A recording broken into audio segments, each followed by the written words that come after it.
Hello friends, welcome to my channel. तो आज हम बात करने वाले हैं about the best investment of your time and your money, जहां पर आपको सबसे ज़्यादा रिटर्न मिल सकते हैं। एंड इस इन्वेस्टमेंट को बहुत लोगों ने इग्नोर कर रखा है। तो ये इन्वेस्टमेंट आइडिया स्टॉक मार्केट से रिलेटेड नहीं है। खुद में इन्वेस्ट कर लो, ऐसा भी मैं आपको नहीं बताने वाला हूँ। तो देखिए, आपको वो बेस्ट रिटर्न मिल सकते हैं बाय मैनेजिंग योर इनहेरिटेंस वाली प्रॉपर्टीज़। एंड इसके बारे में हम बहुत ही डिटेल में डिस्कशन करने वाले हैं इन टुडेज़ वीडियो। इस वीडियो को आप ज़रूर एंड तक देखें, वीडियो को लाइक करें, चैनल को सब्सक्राइब करें। तो चलिए शुरू करते हैं।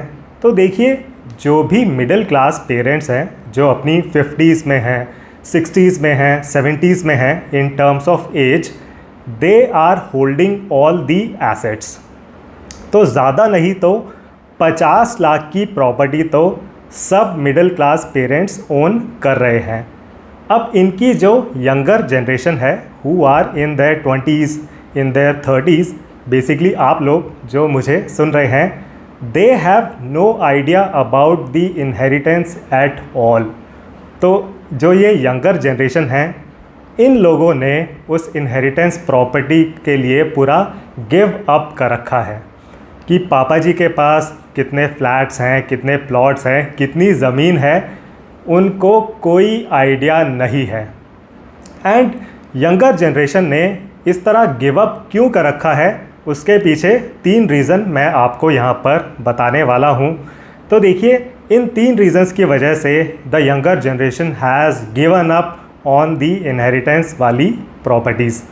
तो देखिए, पहला रीज़न यहाँ पर ये है, जो भी लोग अपनी 20s में हैं, अपनी 30s में हैं, उनके पास टाइम की बहुत कमी है।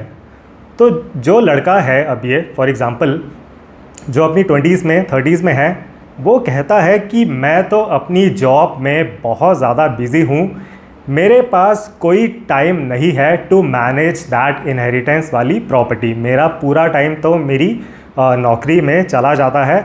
I have no time left at all. And हो सकता है कि अब ये जो लड़का है, वो जॉब तो किसी और सिटी में करता है एंड पेरेंट्स किसी और सिटी में रहते हैं।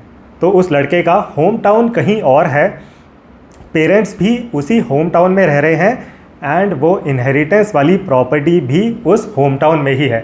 तो फॉर एग्ज़ाम्पल लेट्स से कि ये जो लड़का है, वो जॉब तो करता है गुड़गांव में, बट उसका होम टाउन है इन देहरादून। तो पेरेंट्स देहरादून में रहते हैं, इनहेरिटेंस वाली प्रॉपर्टी भी देहरादून में ही है। तो अब ये लड़का कहता है कि देखो भाई, डियर पेरेंट्स, मैं गुड़गांव से देहरादून नहीं जा सकता हूँ बार बार टू मैनेज दैट प्रॉपर्टी।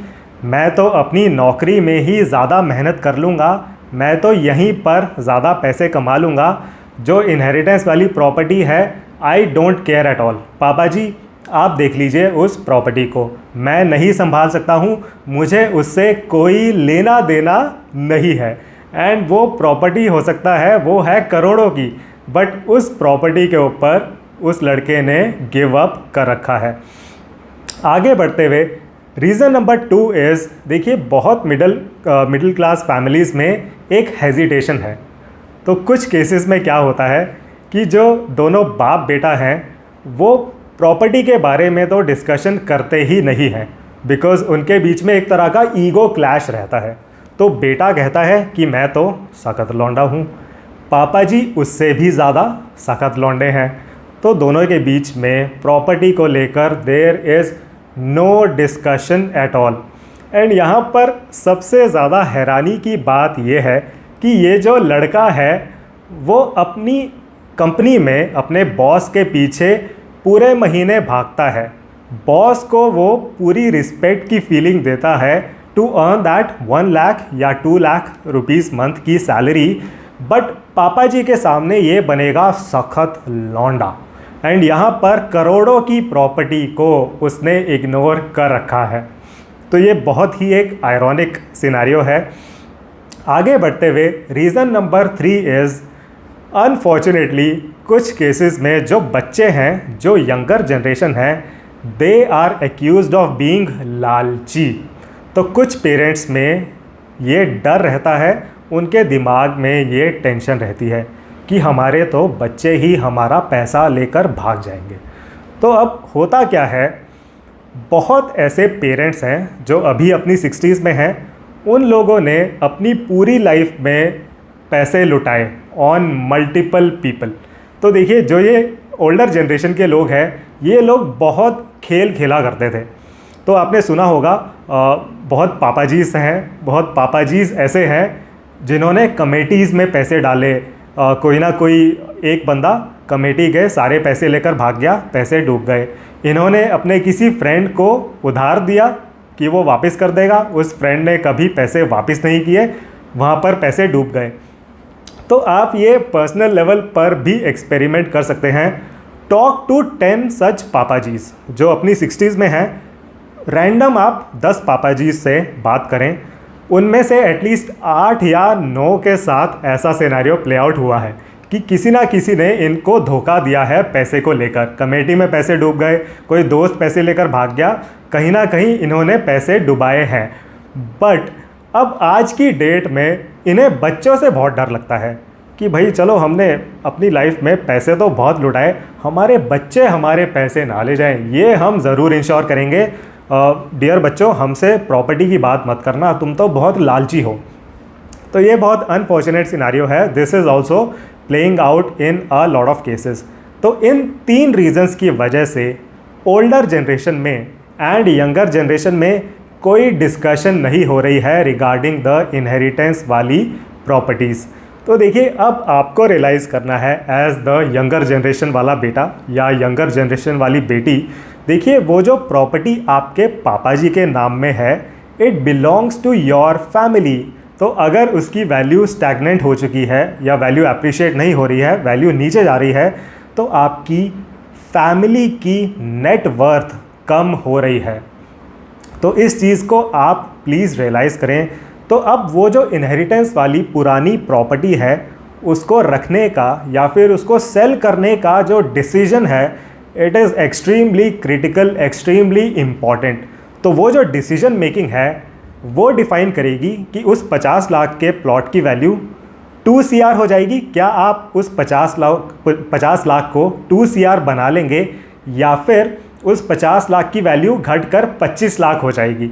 तो वो जो डिसीजन मेकिंग है, that will define how this story will play out, ऊपर जाएगी या फिर नीचे जाएगी। बिकॉज देखिए, इन्फ्लेशन का मीटर इज़ ऑन हमेशा। इन्फ्लेशन का मीटर चलता रहता है, टिक टिक टिक टिक, 6, 7, 8% हर साल inflation is decreasing the value of your money. तो अगर आपकी कोई प्रॉपर्टी है जिसकी वैल्यू स्टैग्नेंट हो चुकी है, 2-3 साल से एप्रिशिएट नहीं हो रही है, तो हो सकता है वो 50 लाख का प्लॉट 2 साल पहले भी 50 लाख का था, आज भी 50 लाख का है।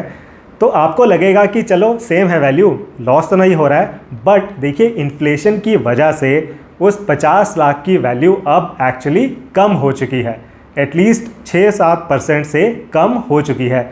तो नेट नेट आपको लॉस हो रहा है if you are holding a property and उसकी वैल्यू अगर सेम भी है, नेट नेट आपको लॉस ही हो रहा है। तो वो जो डिसीजन मेकिंग है ऑफ सेलिंग दैट प्रॉपर्टी और keeping that property is extremely extremely critical. तो देखिए, अपने पेरेंट्स के साथ आपको खुल कर डिस्कशन करनी है। इस बारे में आपको कोई हेजिटेशन नहीं होनी चाहिए। देखिए, आपके पापा जी हैं, आपके पापा जी का ही प्लॉट है, तो वो जो प्लॉट है वो पड़ोसियों का नहीं है, राइट, वो आपका ही है। अगर आप उसके बारे में डिस्कशन नहीं करेंगे तो अंबानी जी आकर उसके बारे में डिस्कशन नहीं करने वाले हैं, राइट। आप अगर डिस्कशन नहीं करेंगे, आप उसको मैनेज नहीं करेंगे, तो कौन करेगा? तो ये क्वेश्चन आप ज़रूर खुद से पूछें। तो it is very important that you have a very clear discussion with your पापा जी। तो देखिए, बहुत केसेस में इस तरह का सिनारियो प्ले आउट हो रहा है कि कोई पुरानी प्रॉपर्टी थी, इनहेरिटेंस वाली प्रॉपर्टी थी, उसकी वैल्यू स्टैग्नेंट हो चुकी थी, उसकी वैल्यू एप्रिशिएट नहीं हो रही थी। अब जिन लोगों ने उस स्टैग्नेंट प्राइस वाली पुरानी प्रॉपर्टी को पकड़े रखा उन्हें कोई फ़ायदा नहीं मिला, बल्कि नेट नेट उन्हें लॉस हो रहा है due to inflation. On the other hand, कुछ लोगों ने उस पुरानी प्रॉपर्टी को सेल ऑफ कर दिया। सेल ऑफ करके जो पैसा मिला उसको उन्होंने इन्वेस्ट किया in better appreciating properties. And उन बेटर एप्रिशिएटिंग प्रॉपर्टीज़ में इन्वेस्ट करने के बाद उन्हें बहुत ज़्यादा प्रॉफिट मिला है, बहुत ज़्यादा फ़ायदा मिल रहा है। फॉर एग्ज़ाम्पल, पिछले 2-2.5 सालों में बहुत लोगों ने दिल्ली में अपने बिल्डर फ्लोर्स को सेल किया एंड गुड़गांव में प्रॉपर्टीज़ उन्होंने परचेज़ करी। तो फॉर एग्ज़ाम्पल लेट से वो जो बिल्डर फ्लोर था इन दिल्ली, उसकी वैल्यू थी 4 CR। अब अगर ये लोग उस बिल्डर फ्लोर को पकड़े रहते तो उनका पैसा उसमें फंसा हुआ था, बिकॉज़ वो 4 CR 2 साल पहले 4 CR का था, आज भी वो बिल्डर फ्लोर 4 CR का है, 2 साल बाद भी वो 4 CR का ही रहने वाला है। एंड जो दिल्ली के रहने वाले लोग हैं वो इस सिचुएशन को समझ पा रहे होंगे। वहाँ पर due to a lot of reasons, not going into those reasons, due to those reasons property की वैल्यू अब स्टैग्नेंट हो चुकी है। तो जिन लोगों ने पकड़ के रखा उनकी प्रॉपर्टी की वैल्यू तो 4 CR ही है आज भी, बट कुछ लोगों ने क्या किया, उस 4 CR के बिल्डर फ्लोर को सेल कर दिया एंड उस पैसे को उन्होंने इन्वेस्ट किया इन गुड़गांव इन मल्टीपल प्रॉपर्टीज़। तो उन लोगों ने एक प्रॉपर्टी परचेज नहीं करी, इन गुड़गांव मल्टीपल प्रॉपर्टीज़ परचेज़ करी। एक उन्होंने 3 या 4 BHK परचेज़ कर लिया बड़ा सा, जिसमें वो सब रह सके। उसके अलावा उन्होंने 1, 2, 3 अफोर्डेबल्स ख़रीद लिए। तो इस तरह उन्होंने एक प्रॉपर्टी का पोर्टफोलियो बना लिया of 3 to 4 properties, 3 to 4 flats in Gurgaon. And आज की डेट में उन फ्लैट्स की वैल्यू एप्रिशिएट होकर शायद 8 CR हो चुकी है। तो 4 CR इन्होंने इन्वेस्ट किया 2-2.5 साल पहले, उन फ्लैट्स की वैल्यू अब बढ़कर 8 CR हो चुकी है। तो इन 2-2.5 सालों में उन्हें नेट 4 CR का फ़ायदा ऑलरेडी मिल चुका है। अब आप ये चीज़ ज़रूर रियलाइज़ करें कि अपनी जॉब में 4 CR कमाना कितना मुश्किल होता है, बिकॉज़ आप पूरे महीने शायद 200 घंटे काम करते हैं, ऑफिस आना जाना भी होता है, तब जाकर शायद आपको 1 लाख या 2 लाख इवन 3 लाख की सैलरी जो है उसके लिए आपको इतना कुछ करना पड़ता है। बट यहाँ पर लोगों ने शायद टोटल 200 घंटे भी नहीं स्पेंड किए होंगे एंड उन्हें 4 CR का प्रॉफिट मिल चुका है। तो यू कैन अंडरस्टैंड हेयर कि यहाँ इस इन्वेस्टमेंट में कितना हाई रिटर्न आपको मिल सकता है। इस रिटर्न को आप किसी और एसेट क्लास में बीट नहीं कर सकते हैं। इस चीज़ को आप प्लीज़ रियलाइज़ करें। अब आगे बढ़ते हुए उस पुरानी इनहेरिटेंस वाली प्रॉपर्टी को सेल कब करना चाहिए, इसके पीछे 3 रूल्स रहते हैं, वो मैं आपको बता देता हूँ। तो ये 3 पैरामीटर्स हैं जिनका यूज़ करके आप उस पुरानी प्रॉपर्टी को इवैल्यूएट कर सकते हैं। तो पहला पैरामीटर रहता है रेट में एप्रिसिएशन। तो अगर वो जो प्रॉपर्टी है उसकी वैल्यू अगर एप्रिशिएट नहीं हो रही है, स्टैग्नेंट हो चुकी है, तो it is a red flag. Again for example Delhi के बिल्डर फ्लोर्स, 2 साल पहले कितना वैल्यू 4 CR, आज कितना रेट है, आज भी 4 CR है। तो स्टैग्नेंट हो चुकी है वैल्यू, नेट नेट इन्फ्लेशन की वजह से लॉस ही हो रहा है।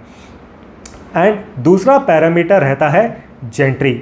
अब जिस एरिया में वो पुरानी प्रॉपर्टी है, अगर वहाँ से सब अमीर लोग छोड़कर कहीं और जा रहे हैं एंड उनसे कम कैपेबिलिटी के लोग अगर उनको रिप्लेस कर रहे हैं, then again it is a red flag.